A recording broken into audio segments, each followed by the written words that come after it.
Everything Chris. Everything Chris. Everything Chris. Everything Chris. Everything Chris. Everything Chris. Everything Chris.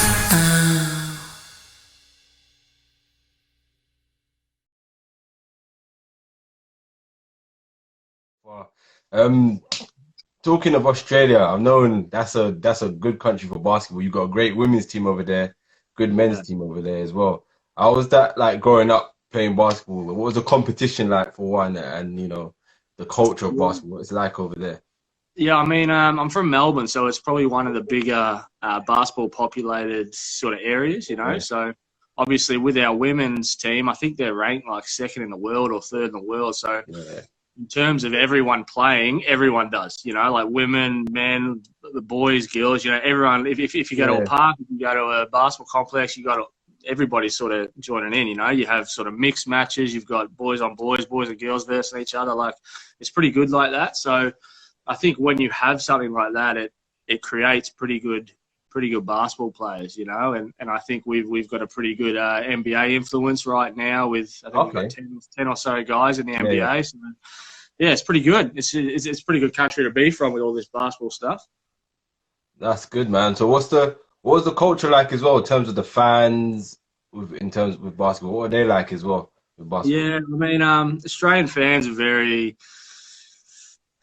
very passionate about their Yeah, sport. You know, it could be anything. It could be me and you going outside and throwing a tennis ball, but we'd have people sort of cheering us on, you know, because they just like the competitiveness. So the higher you go, obviously, the more fans you get, and the more passion you get. So it's a little bit different to English fans because English fans are very sort of almost like that soccer orientated where it's like yeah, yeah, yeah. I live and breathe my team, you know, like they love it. So it's a little bit different of that, but there's some similarities as well, you know. Yeah, you got a lot of athletes, not just in basketball. You had that woman who could run as well for you guys for one bit, right? Kathy Isn't it Freeman, isn't it? Kathy Freeman? Yeah, she won gold. She wore that full suit. That Yeah. I don't know if that's allowed now. I don't know if I they was think like, when I that's first saw true. that, I was like, what the hell is that? That is a full-on Yeah. suit, and then I was like, man, if it works, it works. Yeah, Can't, yeah. I think we had the swimmer as well, Ian Thorpe, and he had that full swimsuit as well. I think it was I think so, torpedo or something it was called. Yeah. So I think maybe we're cheating a little bit, I guess. yeah. I ain't saying nothing. No, leave it at that.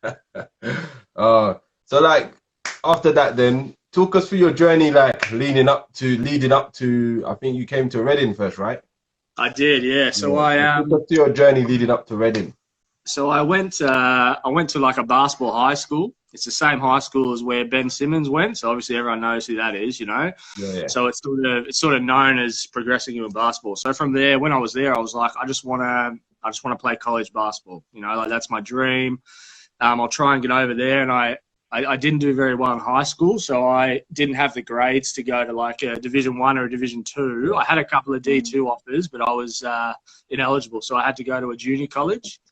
Okay, I went okay. over for a year, but I got injured basically straight away. I broke my foot, and it was just a bad experience because I was so far away from home, and it was my first time sort of living away from home in a different country in a culture which I'd never experienced. You know, I was just very Australian. I was like, this is all I Yeah, know, you know. yeah, So when I came back, I was like, I just want to play basketball, some sort of avenue. So I tried out for the NBL team, which is our top league, and I got the development spot there, which is like the 11th or 12th person on the team. yeah, yeah. Um, and then I got my British passport after that season, and I ruptured my Achilles, so the Oh, NBL man. team cut me, and then I had nothing. So I was like, I don't know what I'm going to do, but I had this British passport, so I was like, I'll start reaching out to teams, and it turned out that one of my coaches that I used to play against, he had a relationship with Reading, and then they just got in touch, and then I ended up at Reading. So it's a pretty small world, the basketball world, really. Yeah, it is. I've always said that. I've always felt like it's a very tight-knit community. Like once you meet someone who's involved in basketball, plays basketball, you kind of tend to have that relationship with someone. Absolutely. It's like there's Yeah. that bond that keeps you guys, that keeps everyone together. So yeah, man, I love the sport. It's done a lot for me as well. Yeah. Um, So in Reading, you had quite a bit of success there, right? You won the, is it playoffs and the league, or was it just the league? Yes, we won the league, and then we won the cup and the trophy, but then we lost in I think it was the grand final of the playoffs, or whatever it was called back then. Yeah, so we had a pretty good team. It was cool because as I said, I'd never experienced anything different. So I went to America and I was like, I'm not really sure about this. But then I was like, I've got nothing else. I want to experience England. So when I got to Reading, I was like, I'm just going to soak it all up and see what this is like over here. And it turned out really well because the club was really good. I think they're sort of a club that could flourish in the BBL if they got given the opportunities, So I think I just landed in a really good situation. And you won MVP that season as well, right? I did, yeah. I was getting buckets for a while there, mate. I don't think I could be stopped a little bit. Hey, yo, man, don't humble it, man. They're out, man. You're killing them. How was that season? Who's the toughest teams right now? What year was that again? 2014, right? 12, 13, or I don't know. It was probably 6, 7 years ago. I think they had Manchester Magic. Yeah, Manchester Magic were good. Essex were good. They had Andre Lockhart then, and they had Ishmael Fontaine, I think. They had 2 imports. Howard Crawford, I think he played in the BBL for a while, so they were really good. And you had Bradford Dragons, right, at one point? Yeah, Bradford were in there. Leeds won the playoffs against us, and Matt Newby was coaching that team. Yeah. So they had a pretty good setup there. It was actually a pretty good league, So since I've been in the BBL, a lot of people talk down on the EBL for whatever reason, but it's actually tough. There's some really good British guys playing there, and I think it's sort of understated how good and competitive that league is. Yeah. What things did you experience different in terms of the BBL and the NBL? What did you experience that was different? I think the EBL is just a little bit younger from terms of what sort of talent you get. So like with our Reading team, we had probably 4 or 5 professionals and then a lot of younger guys, whereas in the BBL you have sort of a deeper roster of more experienced guys for sort of most of them. So obviously with the crowds and the referees and the off-court stuff, it's sort of just a little bit below the BBL. But in terms of players, I think there's probably 3 or 4 in each team that could make the step up, like British guys predominantly, they can make the step up and play for anyone on a roster, like the talent's still there. That's good. Yeah.